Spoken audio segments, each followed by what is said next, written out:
Good morning students. आपके अपने YouTube channel में सबका हार्दिक स्वागत है। देखिए, आज के अपने वीडियो का विषय है व्याकरण और लिपि। ये वीडियो विशेष रूप से मैं कक्षा 12 के विद्यार्थियों के लिए बना रही हूँ, क्योंकि उनके सिलेबस में व्याकरण, लिपि और भाषा संबंधी एक टॉपिक है, जिसमें 2 नंबर का प्रश्न बोर्ड एग्जाम में पूछा जाएगा। निश्चित रूप से पूछा जाएगा, यानी छोटे छोटे टॉपिक हैं और छोटे छोटे टॉपिक तैयार करने पर 2 नंबर का क्वेश्चन उनका तैयार हो जाएगा। गलती होने का कोई चांस नहीं है। इसलिए ये वीडियो जिसके पास भी पहुँचे वह 12th क्लास के बच्चों को ज़रूर शेयर करें, क्योंकि उनके लिए बहुत महत्वपूर्ण है। वैसे तो भाषा, लिपि, व्याकरण इनसे संबंधित क्वेश्चन प्रतियोगी परीक्षाओं में भी पूछे जाते हैं, लेकिन 12वीं बोर्ड के लिए बहुत ही महत्वपूर्ण है। तो देखते हैं व्याकरण, लिपि संबंधी प्रश्न। देखिए सबसे पहले देखते हैं अपन व्याकरण। व्याकरण है क्या? तो व्याकरण एक शास्त्र है।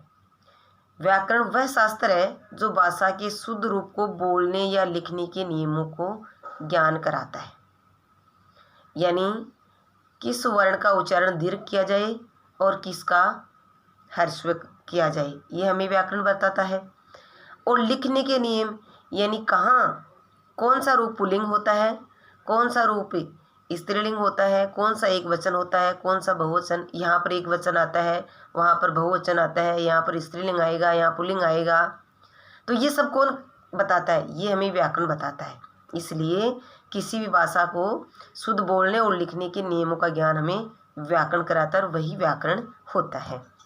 ठीक है। फिर देखिए व्याकरण के अंग, यानी व्याकरण बना किनसे है।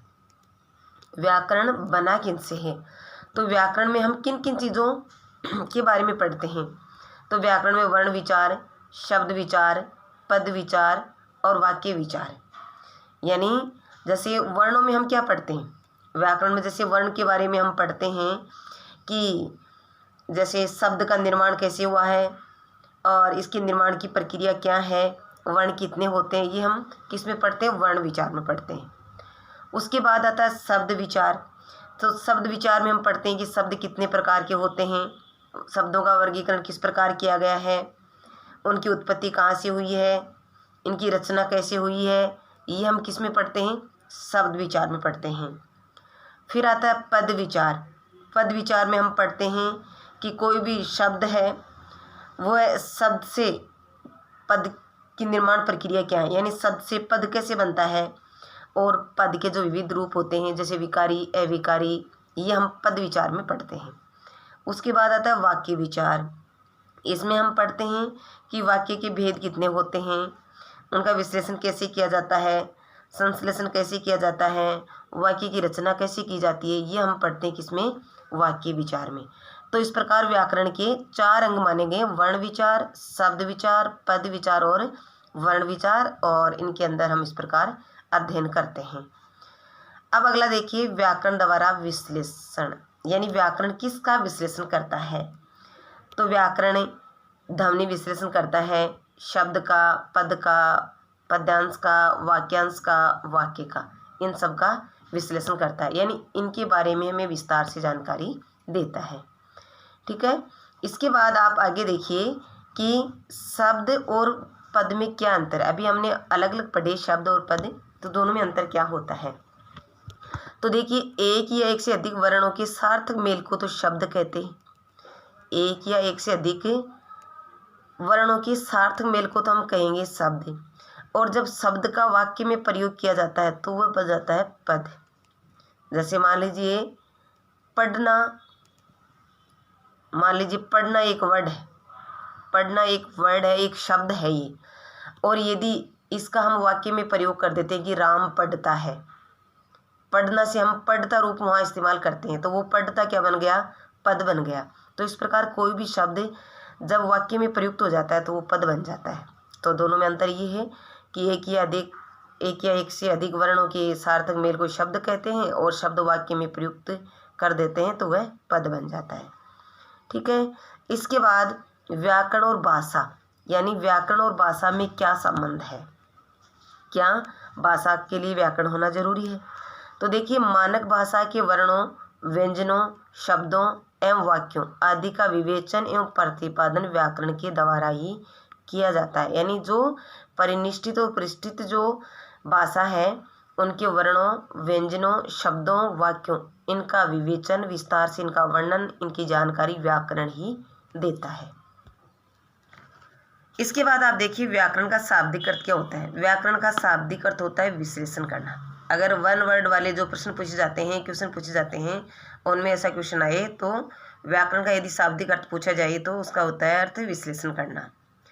भाषा में स्थिरता का कार्य, यानी जो वस्तुनिष्ठ टाइप के प्रश्न हैं उनमें पूछा जाए कि भाषा में स्थिरता लाने का कार्य कौन करता है, तो व्याकरण ही करता है। क्योंकि व्याकरण के नियमों के अनुसार भाषा लिखते हैं तो वह एक ही रूप में लिखी जाती है। हम मनमर्जी के नियम बनाएंगे तो कभी कुछ लगा सकते हैं, लेकिन नहीं, हम भाषा में व्याकरण के नियमों का इस्तेमाल करते हैं, इसीलिए हमारी भाषा में स्थिरता रहती है।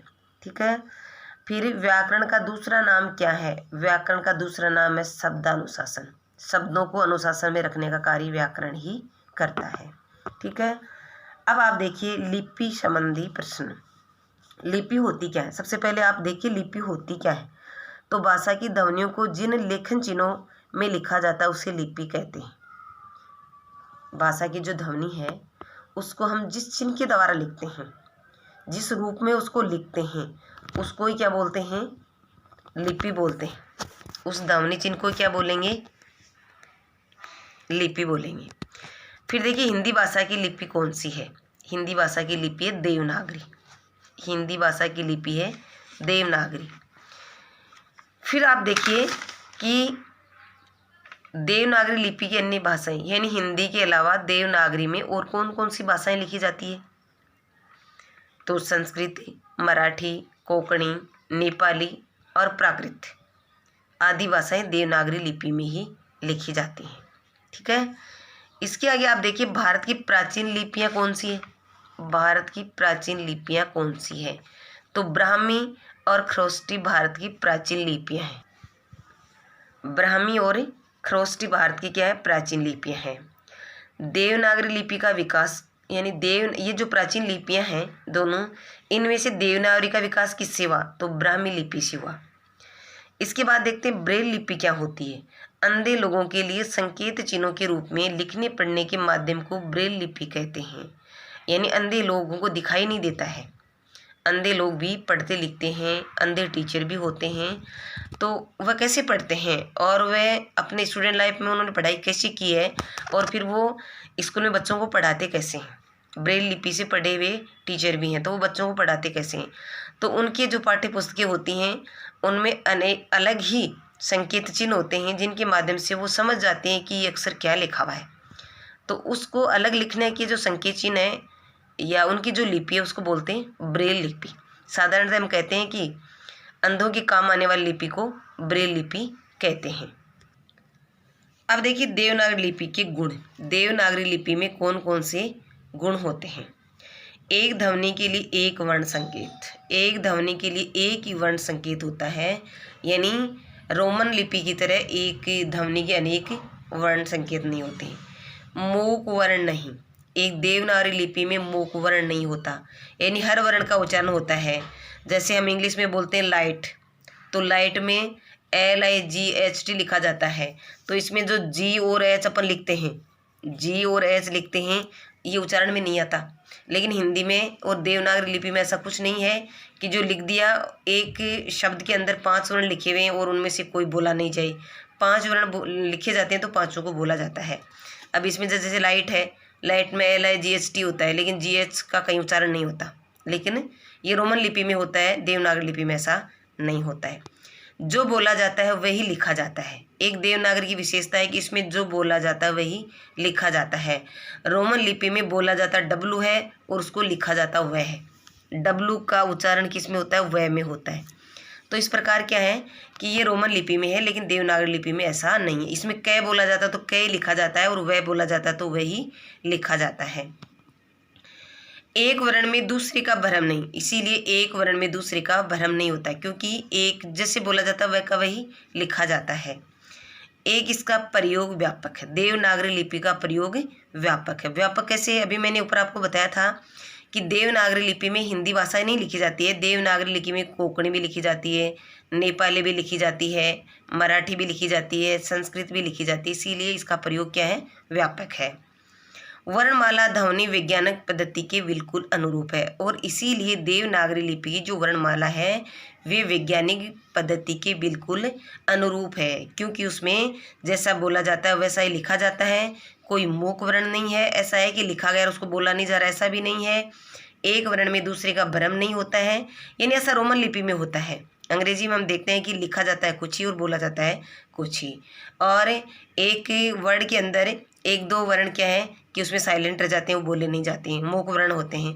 लेकिन देवनागरी में ऐसा नहीं है, इसलिए इस वर्णमाला को और इस लिपि को वैज्ञानिक पद्धति के बिल्कुल अनुरूप माना गया है। धन्यवाद, फिर मिलेंगे अगली वीडियो में।